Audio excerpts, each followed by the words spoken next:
السلام علیکم ناظرین، پروگرام ویژن پر آج آتے ہیں ذوالفقار کے ساتھ آپ کی خدمت میں حاضر ہوں۔ مکمل صفائی کی تیاری ہو گئی ہے جناب، 1 ماہ میں مکمل جھاڑو پھر جائے گا۔ عمران خان کا باب ہو گیا ہے بند، بات اب امریکہ اور IMF کے بس کی بھی نہیں رہی اور جون سے پاکستانیوں کو آنا شروع ہو جائیں گی ٹھنڈی ہوائیں، جبکہ بلاول بھٹو زرداری کے دورہ بھارت نے مودی سرکار، مودی میڈیا اور PTI کی نکلوا دی ہیں چیخیں۔ آج کے پروگرام میں ان تمام اہم موضوعات پر بہت اہم خبریں آپ کے ساتھ شیئر کریں گے، مگر اس سے پہلے کہ اپنے پروگرام کو آگے بڑھائیں، آپ سے گزارش ہے کہ اگر ابھی تک آپ نے ہمارا چینل سبسکرائب نہیں کیا تو پلیز کر لیجئے، ساتھ ہی بیل آئیکن بھی دبا دیجئے تاکہ جو ہی ہمارا کوئی نیا پروگرام اپلوڈ ہوتا ہے تو اس کا نوٹیفیکیشن فوری طور پر آپ کو موصول ہو سکے۔ پروگرام کا باقاعدہ آغاز کرتے ہیں ناظرین۔ عمران خان کے بارے میں ایک بات مشہور ہے، بلکہ بہت سارے لوگ تو اب اس پہ بلیو بھی کرتے ہیں کہ عمران خان مین آف کرائسس ہیں، وہ مین آف سولوشن نہیں ہے، اور وہ جہاں پہ بھی گئے ہیں انہوں نے تقسیم ضرور پیدا کی ہے، اور وہ تقسیم ہمیں پاکستان کے معاشرے میں بھی دکھائی دی ہے، پاکستان کی پارلیمانی روایات میں بھی دکھائی دی ہے، سیاسی پارٹیوں کے اندر بھی دکھائی دی ہے، اور بہت سارے اداروں کے اندر دکھائی دی ہے، سپریم کورٹ کے اندر دکھائی دی ہے، اور یہی تقسیم اب پاکستان کی جو وکلاء برادری ہے اس کو بھی بہت بری طرح سے نقصان پہنچا رہی ہے۔ جی ہاں جناب، سپریم کورٹ بار ایسوسیشن کے کچھ عہدیداروں کی اور پاکستان بار کونسل کے عہدیداروں کی جو جنگ ہے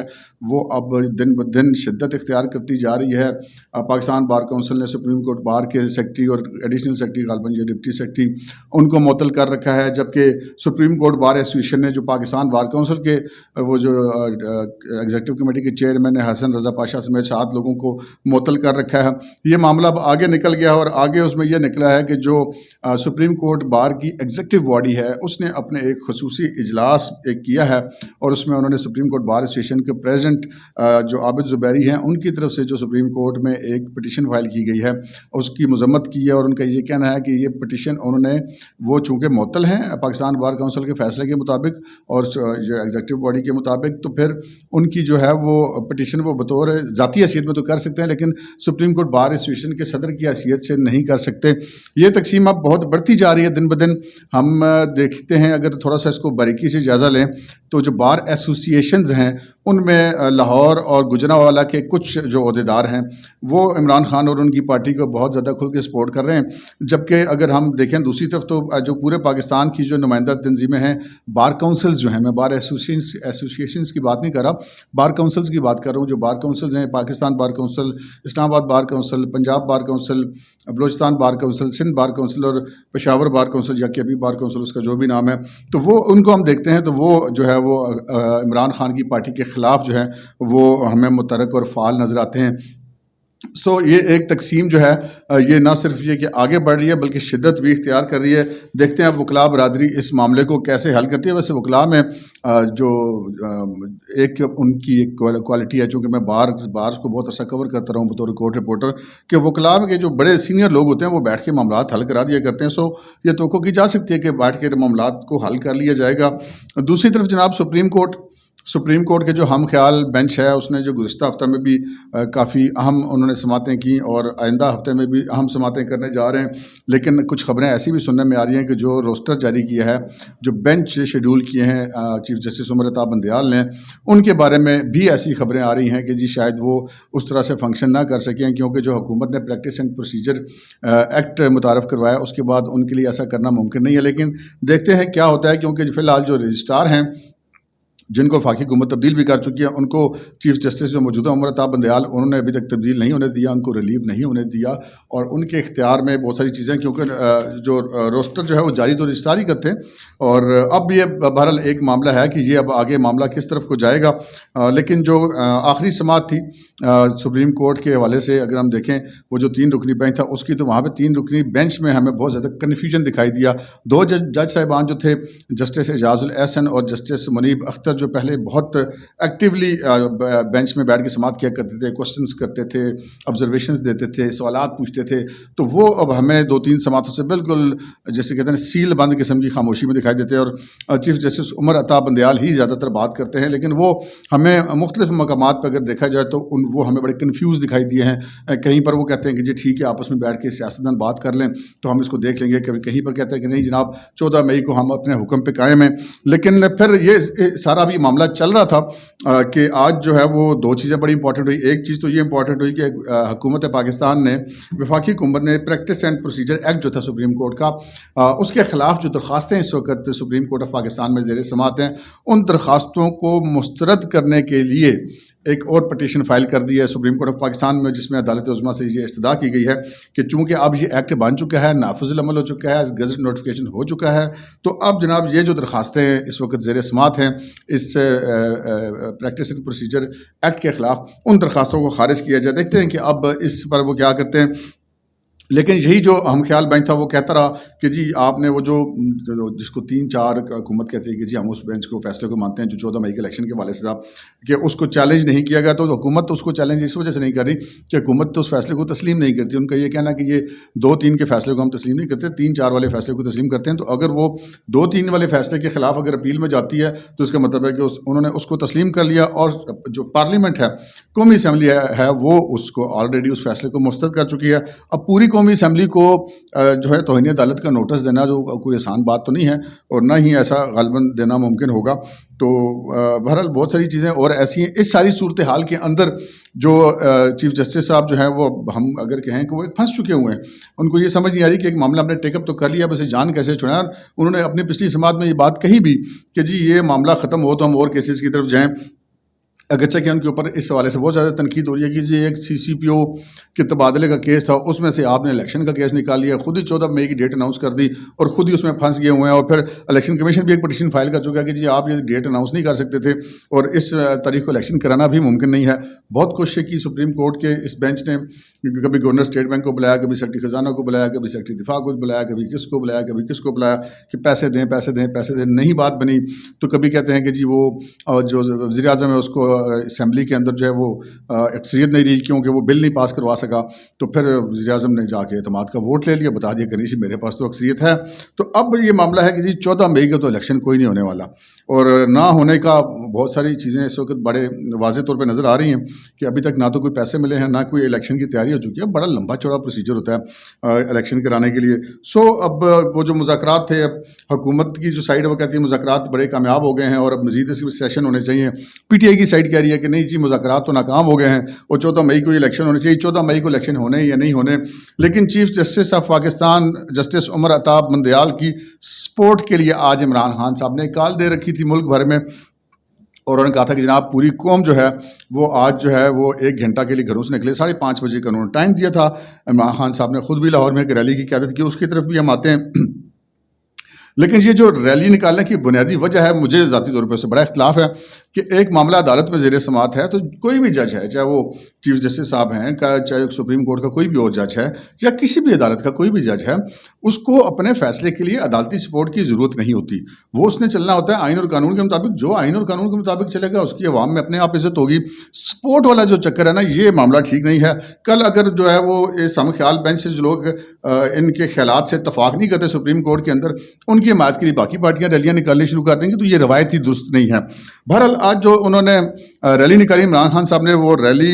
مجھے تو ویسے توقع یہ تھی کہ وہ مایوس کن ہوگی, اور میری توقعات پہ عمران خان صاحب آج بھی پورے اترے ہیں. وہ ریلی جناب بہت حوالوں سے مایوس کن تھی. ایک تو عمران خان صاحب نے جو خود لاہور سے ریلی کی قیادت کی, وہ انہوں نے گاڑی کے اندر ہی بیٹھ کے کی, وہ گاڑی سے باہر نہیں نکلے, اور ریلی کے اندر ہی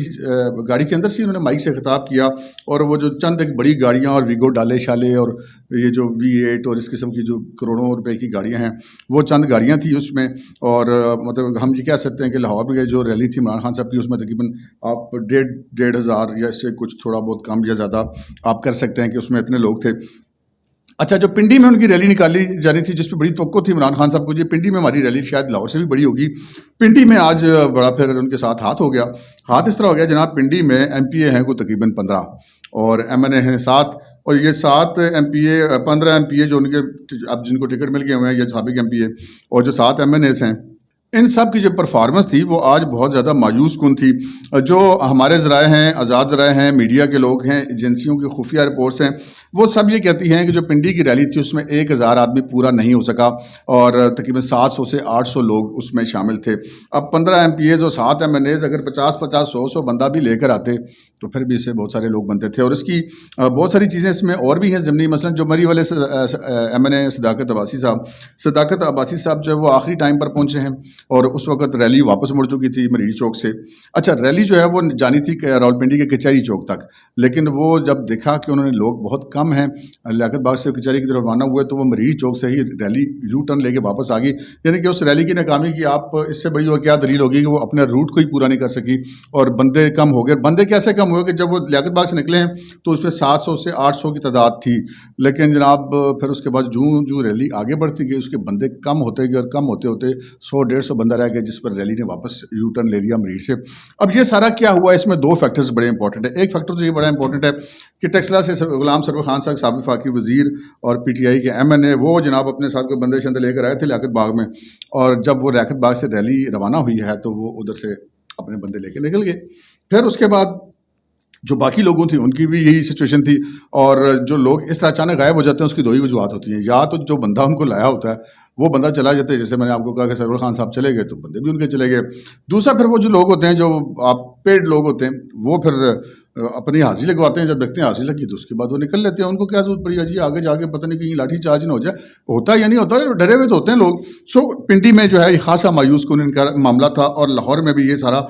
معاملہ مایوس کن تھا. تو جو چیف جسٹس صاحب ہیں ان کو سپورٹ ہونے کے بجائے الٹا ان کے لیے یہ ریلیاں جو ہے مایوسی کا باعث بنی ہوئی کہ عمران خان صاحب نے اگر ان سے کوئی مبینہ طور پہ وعدہ کر رکھا تھا کہ فکر نہ کریں قوم آپ کے ساتھ ہے، بیان تو وہ روز دیتے ہیں اور اس میں تو مبینہ والے چکر بھی نہیں ہے کہ ایک اوپنلی ان کی اسٹیٹمنٹس ہیں کہ جناب میں آپ کے ساتھ اتنے بندے اور پوری قوم آپ کے ساتھ نکلے گی. اور آج انہوں نے نکلنے سے پہلے بڑے ویڈیو میسج وغیرہ جاری کیے کہ آپ لوگ 1 گھنٹے کے لیے نکلیں اور یہ جناب بڑا اہم وقت ہے اور چیف جسٹس کو ہم نے سپورٹ دینی ہے آئین کے لیے اور قانون کے لیے. اب آئین ان کو قانون کی ایک الگ بحث ہے، اس میں ہم نہیں پڑھتے. لیکن عمران خان صاحب نے جو آج وہاں پہ خطاب کیا وہ بھی بڑا مایوس کن تھا، اور اس میں انہوں نے کہا کہ جناب یہ اگر 14 مئی کو الیکشن نہ ہوئے تو پھر ہم سڑکوں پر ہوں گے. اور آئندہ ہفتے انہوں نے کہا جی میں پورا آئندہ اگلا ہفتہ جو سڑکوں کے اوپر رہوں گا. یہ الگ بات ہے کہ وہ جب کورٹ میں جاتے ہیں تو کبھی ان کو کوئی بیماری ہو جاتی ہے، کبھی وہ ویل چیئر پہ آ جاتے ہیں، کبھی ان کی ٹانگ دکھ جاتی ہے، کبھی ان کو سیکورٹی کا ایشو ہو جاتا ہے. وہ انہوں نے بلٹ پروف سر کا ایک کور بنایا ہوا ہے وہ لے کے نکلتے ہیں. تو بہرحال وہ اتنی سیکورٹی جتنی عمران خان صاحب اپنے لیے چاہتے ہیں اس کے ساتھ ویسے نکلنا جو ہے وہ کوئی آسان کام نہیں ہے. تو بہرحال انہوں نے یہ 2 باتیں کی، لیکن اس میں جو سب سے اہم بات ان کی نوٹ کرنے کی تھی ان کی ریلی کے شرکاء کی تعداد کے علاوہ وہ یہ تھی کہ انہوں نے اپنی تقریر میں چیف جسٹس سے اظہار یکجہتی کا کوئی خاص ذکر نہیں کیا. ان کا تمام تر زور جو ہے وہ قومی سلامتی کے اداروں کے افسران کو پر تنقید کرنے پر رہا، اور وہ ایک 2 افسروں کو نشانہ اپنا بناتے رہے، اور چیف جسٹس صاحب کے لیے انہوں نے کوئی کلمہ خیر نہیں کہا. اور یہ جو آج کمزور شو تھا چیف جسٹس کے نام پہ جو کیا گیا، اس کمزور شو کے اثرات آنے والے ہفتے میں آپ کو ضرور دکھائی دیں گے. اب آگے بڑھتے ہیں جناب ہم اپنی اگلی خبر کی طرف کہ جناب عمران خان کا باب ہو گیا ہے بند، اور بات امریکہ اور IMF سے آگے نکل گئی ہے اور جون سے ٹھنڈی ہوائیں شروع ہو جائیں گی. جناب عمران خان صاحب کا باب کیسے بند ہو گیا میں آپ سے عرض کر دیتا ہوں کہ عمران خان صاحب نے جب دیکھا کہ پاکستان کے اندر ان کو اسٹیبلشمنٹ وغیرہ کی مدد حاصل نہیں رہی، وہ نیوٹرل ہو گئے ہیں، تو اس کے بعد انہوں نے پھر دوبارہ امریکہ سے رجوع کیا، اور رابن رافیل اور رزلمے خلیل جاد امریکی کانگریس مین ایک دوسرا تیسرا امریکن لابی کمپنیاں بار بار امریکی سفیر کے پاس جانا اور امریکی سفیر کا فواد چودھری کے گھر آنا، سارا کچھ ہوا. امریکہ نے بھی یہ طے کر لیا تھا کہ جی اب ہم نے جو ہے وہ ان لوگوں نے جو امریکہ کی یہ جو لابی جس کا میں ذکر کر رہا ہوں کہ انہوں نے عمران خان پہ ہاتھ رکھ دیا تھا، کیونکہ معاملات پاکستان کے چین اور روس کے ساتھ بہت آگے جا چکے ہوئے ہیں. تو ہم نے اپنے کل کے پروگرام میں بھی آپ سے یہ عرض کی تھی کہ جو آرمی چیف نے دورہ چین کیا اس کے بعد واپسی کے اوپر بہت ساری انہوں نے چیزیں پرائم منسٹر کو بتائی ہیں، اور بھی بہت سارے ذرائع ہیں ڈائریکٹ. وہ ایک جو روٹ تھا 4.25 سال سے بند تھا، عمران خان صاحب کے دور میں بند رکھا گیا تھا، وہ روٹ بھی خنجراب والا وہ بھی کھل گیا ہے. اور چین کے جو وزیر خارجہ ہیں وہ اچانک سے مراد یہ کہ اناؤنسڈ نہیں تھا، پاکستان کی گورنمنٹ کو تو پتہ ہی تھا لیکن پبلک میں یہ اناؤنس نہیں تھا کہ وہ اچانک پاکستان کے دورے پر پہنچے، اور انہوں نے بہت ساری اہم چیزیں جو ہیں وہ گفتگو ان کی ہوئی ہے. ایک تو انہوں نے پاکستان کا شکریہ ادا کیا ہے سی پیک کو بحال کرنے کے حوالے سے. یہ بڑی امپورٹنٹ بات ہے کہ انہوں نے پاکستان کا سی پیک بحال کرنے پر شکریہ ادا کیا جو کہ عمران خان صاحب کے دور میں بند کر دیا گیا تھا. اور پھر جو پرائم منسٹر نے شہباز شریف نے اپنا دورہ چین کیا تھا پچھلے دنوں، اس دورے کی بھی انہوں نے تعریف کی ہے، اور پاکستان اور جو چین کے درمیان جو آئندہ جو ہے وہ بڑے طویل وقت کے لیے جو ایک پارٹنرشپ ہے اس کے حوالے سے بہت اہم گفتگو ان کی اور پاکستانی حکام کی ہوئی ہے. اور یہاں پر جو میں نے آپ سے عرض کیا کہ جون سے ٹھنڈی ہوائیں آنی شروع ہو جائیں گی اور بات امریکہ اور IMF کے سے بھی آگے نکل گئی ہے. تو امریکہ کے کہنے پر ہی IMF جو ہے وہ تمام تر شرائط پوری کرنے کے باوجود حکومت کو اپنی اگلی قسط پاکستان کے لیے ریلیز نہیں کر رہا تھا. اور اس کے بیچ میں بہت زیادہ کردار جو امریکہ کا تھا. اور امریکہ کا کردار کیوں تھا کہ عمران خان صاحب ایسا نہیں چاہتے تھے. امریکہ اور عمران خان ابھی ایک ہو کے چل رہے تھے. یہ غلامی اسلامی وہ بھی باتیں ساری ڈرامہ ہی. اور اب تو عمران خان بھی خود کہہ چکے نہیں جی وہ امریکہ نہیں تھا جناب, وہ ہمیں ویسی غلط فہمی ہو گئی تھی. غلط فہمی خیر ان کو اس وقت بھی کوئی نہیں ہوئی تھی. تو وہ جو ان کا خیال تھا کہ پاکستان کی بازو مروڑ لی جائے گی تو وہ بازو مروڑنے میں ہو گئی ہے ناکامی. اور اب جو سعودی عرب بھی آگے آ گیا ہے, UAE اور سعودی عرب نے بھی پیسے دینے کا کہہ دیے, 2 ارب اور 1 ارب ڈالر. اوپر سے چین نے پیسے باقاعدہ دینے بھی شروع کر دیے ہوئے ہیں. اور اب ایک کوئی 12 ارب روپے کی یا 14 ارب ڈالر کی ایک ریفائنری سعودی عرب پاکستان میں لگانے جا رہا ہے. اور جو چائنا والی جو ڈیل ہے وہ بھی ایک 100 ارب کا سی پیک جو ہے وہ بھی بحال ہو گیا ہے. اور ایک اور خوشخبری یہ ہے کہ پاکستان کے اندر سے ہمیں ہمارے ذرائع نے بتایا کہ کچھ گیس کے مزید ذخائر دریافت ہوئے ہیں جس کی اناؤنسمنٹ جو ہے وہ شاید بجٹ کے بعد یا بجٹ کے ساتھ ہی کر دی جائے گی. اور یہ ایک اچھی خبر ہوگی پاکستان کے لیے. اور کل ہی میں نے آپ سے یہ بھی عرض کی تھی کہ جناب ایک میسج حکومت پاکستان کو دے دیا گیا ہے کہ اگر آپ کی IMF کے ساتھ ڈیل نہیں ہوتی تو گولی ماریں ڈیل کو. اور جو چائنا اور روس والا جو معاملہ ہے وہ انشاءاللہ اب آگے چلے گا. اور اگر جون تک نہیں ہوتا IMF والی کی قسط نہیں آتی تو اس کے بعد IMF کو آپ خدا حافظ کہہ دیں. اچھا یہ بات کہنے کو بڑی آسان ہے, خدا حافظ کہہ دیں, اور پاکستان کیا بھی دے گا. پاکستان کے لیے آسان مشکل نہیں ہے, مشکل دوسری سائڈ سے. آپ سوچیں گے کہ دوسری سائڈ سے کیسے. تو جناب پاکستان ایک ایٹمی ریاست ہے. ایک ایٹمی ریاست امریکہ کے اثر و رسوخ سے نکل جاتی ہے, IMF کے اثر و رسوخ سے نکل جاتی ہے, تو یہ پریشانی کی بات امریکہ اور IMF کے لیے پاکستان کے لیے نہیں ہے. آپ کو یاد ہوگا کہ جب ماضی میں امریکہ نے پاکستان کے اوپر پابندیاں لگائی تھیں اور F-16 کے پرزے دینے سے انکار کیا تھا, تو پھر مرتا کیا نہ کرتا پاکستان نے اپنا جو ہے جنگی طیاروں کی تیاری کا کام شروع کر دیا. اور الحمدللہ پاکستان نے JF-17 تھنڈر جیسے جو شاندار جو ہے وہ لڑاکا طیارے بنایا, اور ان کو بلکہ خود پاکستان ان کو ایکسپورٹ بھی کرتا ہے. تو یہ جو IMF نے ہماری جو قسط بند کی ہے اور امریکہ نے ہماری بازو مروڑی ہے, یہ وہ کہتے ہیں نا کبے نو لت کاری آ جانا. تو یہ لت کاری آ گئی جناب, واپس ہمیں احساس ہو گیا چین کی قدر و قیمت کا, اور سی پیک بھی ریوائیو ہو جائے گا انشاءاللہ. اور یہ پھر وہ جو ان کے پیسے پوسے ہیں ان کی شاید پاکستان کو آگے چل کے ضرورت نہ رہے. اگلے مہینے سے روس کا جو سستا پیٹرول ہے وہ بھی پاکستان کو ملنا شروع ہو جائے گا, اور جو ریلیف ہمیں آنا شروع ہو جائے گا. جو جون کا مہینہ ہے اس سے پاکستان کی عوام کو ہم بالکل یہ نہیں کہہ رہے کہ کوئی دودھ اور شہد کی نہریں بنانی شروع ہو جائیں گی, لیکن یہ جو مشکل ابتلا ہے جو اس وقت موجود ہے, کئی ماہ سے موجود ہے, ان تکالیف جو ہے عوام کی ان میں کچھ کمی آنی شروع ہو جائے گی, اور کچھ ٹھنڈی ہوائیں آنا شروع ہوں گی. فیول بھی سستا ہوگا, بجلی بھی سستی ہو سکتی ہے, اور دیگر طریقوں سے بھی پاکستان کو ریلیف ملے گا. اب پاکستان کے آگے بڑھنے کا ٹائم ہے, اور پاکستان کے آگے بڑھنے کا ٹائم مطلب یہ ہے کہ جناب اب عمران خان اور ان کی جو سیاست ہے پاکستان کے اندر وہ اب باب ہمیشہ کے لیے بند ہو گیا. اور عمران خان سیاست کرتے رہیں گے, ان کی پارٹی بھی سیاست کرتی رہے گی, لیکن وہ پاکستان کے اندر وہ قابل ذکر ادا کرنے کی قابل نہیں رہے گی. وہ جو میں نے آپ سے بات کی تھی شروع میں کہ جی 1 ماہ میں جھاڑو پھرنے والا مکمل صفائی کی تیاریاں, وہ جناب بات یہ ہے کہ اب ہو گئی ہے بہت. اب جو کچھ کورس کے ذریعے عمران خان صاحب کروانے کی کوشش کرتے رہے وہ بھی ساری چیزیں کھل کے سامنے آ گئی ہیں, اور کس کا کہاں پہ کیا لنک ہے, کون کیا چاہتا ہے, اب کوئی چیز نہیں رہی. عمران خان صاحب کے خلاف جتنے بھی مقدمات تھے اور مقدمات ہیں جن میں ان کی نااہلی کا خطرہ ہے, جن میں ان کی گرفتاریوں کا خطرہ ہے, جن میں ان کو سزائیں ہونے کا خطرہ ہے, یہ سارا پروسیجر اب اگلے مہینے سے چلنا شروع ہو جائے گا. اور جو عمران خان صاحب اور عمر عطا بندیال صاحب کی یہ کوشش تھی کہ عمران خان صاحب کسی بھی طریقے سے ستمبر سے پہلے الیکشن ہو کے دوبارہ اقتدار میں آ جائیں, تو وہ آگے اب معاملہ نہیں چلے گا, کیونکہ بین الاقوامی طور پہ پاکستان کی جو کمٹمنٹس ہیں ان میں عمران خان کی کوئی جگہ نہیں ہے. یہ میں آپ کو بتا رہا ہوں.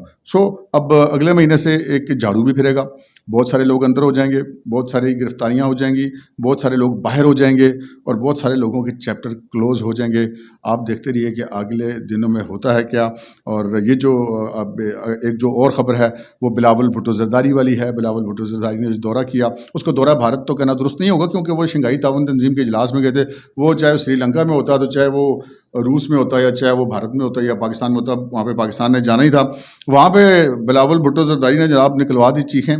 جو مودی میڈیا تھی اس کی وہ جو ایک میں نے ان کا انٹرویو دیکھا, اس میں وہ جو اینکر صاحب تھے وہ بڑے تڑپ رہے تھے بلاول بھٹو زرداری سے سوال کرنے کی, اور میری توقع سے زیادہ میں ہمیشہ سے پاکستان پیپلز پارٹی کی سیاست کا اور اس کے سیاسی نظریے کا مجھے اس سے کبھی بھی اتفاق نہیں رہا, لیکن جو بات درست ہے وہ درست ہی کرنی چاہیے. بلاول بھٹو زرداری نے جی میری توقع سے بہت زیادہ بہتر طریقے سے پاکستان کو ریپرزینٹ کیا. مجھے یہ توقع نہیں تھی کہ اتنی عمر میں وہ اتنے بڑے ایک ویژنری لیڈر کی طرح وہاں پر بیٹھ کے جواب دیں گے, اور انہوں نے اوپن میڈیا میں وہ بیٹھے ہیں, ان کے انٹرویو دیے ہیں, اور حتیٰ کہ یہ بھی اس مرحلے میں اس انٹرویو میں یہ مرحلہ آیا کہ بلاول بھٹو زرداری نے اینکر کو یہ کہا, جو اینکر ان سے کم از کم دگنی عمر کا تھا, اس کو یہ کہا کہ آپ اس وقت ہائپر ہو رہے ہیں اور میں بڑا کول ہو کے آپ کے سوالوں کا جواب دے رہا ہوں. اب جب بلاول نے کہا کہ آپ لوگ پاکستان کے اوپر در اندازی کا الزام لگاتے ہیں, ہم نے تو آپ کا نیوی کا ایک افسر پکڑا ہے جو پاکستان کے اندر دہشت گردی کا خطرہ آپ کے سامنے لے کر آئے ہیں اس کو. اس کے جواب میں اس چیز کا چونکہ ان کے پاس کوئی جواب نہیں تھا, تو اینکر صاحب نے فوراً اجمل قصاب کی طرف چھلانگ لگائی. اور دیکھیں جی اجمل قصاب یوں ہے, بلاول بھٹو زرداری نے کہا کہ جناب بات یہ ہے کہ جو ممبئی حملہ کیس تھا وہ پاکستان کے اندر ٹرائل ہو رہا ہے, ہم نے جو بھی چیزیں کی ہیں وہ ہم نے اپنے قانون کے دائرے میں کی ہیں, اور پاکستان اور بھارت کا قانون تقریباً ایک جیسا ہے. انہوں نے سمجھوتا ٹرین کا ذکر کیا, بڑا امپورٹنٹ انہوں نے یہ ذکر کیا. اس میں انہوں نے کہا کہ سمجھوتا ٹرین کے اندر پاکستانی جل کر مرے, اور انڈیا کی اپنی زمین کے اندر یہ واقعہ ہوا. ہم نے ایویڈنسز بھی آپ کو فراہم کی, لیکن آپ نے ایک بھی بندے کو سزا نہیں دلوائی, نہ ہی ان کے ذمہ داروں کا تعین کیا, نہ ان کو سزا دلوائی, جس کا اس اینکر کے پاس کوئی جواب موجود نہیں تھا. اس کے علاوہ ایک شور مچایا ہوا یہاں پہ پاکستان میں پی ٹی آئی نے کہ وہ بلاول نے جناب وہ ذلیل کرا دیا, بلاول نے بےزتی کرا دی. بھائی کیا ذلیل کروا دیا؟ بلاول وہاں پہ گیا, اس نے جو پاکستان کا موقف تھا اس نے بغیر کسی خوف کے رکھا. آگے سے وہ ان کا ظرف ہے کہ وہ کیسا اپنے مہمان کیسے ٹریٹ کرتے ہیں. بلاول بھٹو نے اپنی پوری بات کی, اور اس کے بعد انہوں نے وہاں پہ پریس کانفرنس کر کے بھارت کے خلاف بات کی. انہوں نے کہا کہ ہم جو کشمیر پر بھارت کا جو قبضہ ہے اس کو تسلیم نہیں کرتے, اور نہ ہی ہم کریں گے, اور نہ ہی اس کے وہ جب تک اپنے غیر قانونی اقدامات واپس لیتا اس وقت تک بھارت سے بات نہیں ہو سکی. اور اس کے بعد جب بھارت سے بلاول فلائی کر گئے پاکستان کے لیے جہاز میں تھے, تو اس وقت جو ہے وہ بھارت کے وزیر خارجہ نے آگے کہا کہ ہم نے اس کو ایسے ہی ٹریٹ کیا جیسے کسی دہشت گرد اسٹیٹ کے وزیر خارجہ کو ٹریٹ کیا جاتا ہے. تو بھائی جان جب وہ بیٹھا ہوتا اس وقت بھی آپ بول لیتے, اس وقت نہیں بولے, اور پھر بلاول نے اس کا بھی جواب دیا پاکستان آ کر. تو ویل ڈن بلاول جی, اللہ تعالیٰ آپ کی ان کوششوں کا اجر بھی آپ کو دے. پاکستان سے جو بھی محبت کرے گا, جو بھی پاکستان کے لیے بات کرے گا, ہمارے لیے وہ بڑا قیمتی ہے. تو سچویشن یہ ہے کہ اب جون سے آپ اچھی خبروں کی توقع کر سکتے ہیں. عمران خان صاحب کے لیے ہم یہ کہہ سکتے ہیں کہ یہ مئی کا مہینہ جو ہے شاید ان کے لیے کوئی اچھی خبریں نہ ہوں, کیونکہ بابر وان صاحب نے پہلے ہی شور مچانا شروع کر دیا کہ جناب جے آئی ٹی جو عمران خان کے پاس آئی تھی, شامل تفتیش ہوئی تھی, غیر متعلقہ سوال کر رہی ہے. اب معاملات فرد جرم تک آ گئے ہیں, تفتیشیں چلنی شروع ہو گئی ہیں, اور قانون کا گھیرا تنگ ہو رہا ہے. اب تک کے لیے اتنا ہی, اجازت دیجیے, اللہ حافظ.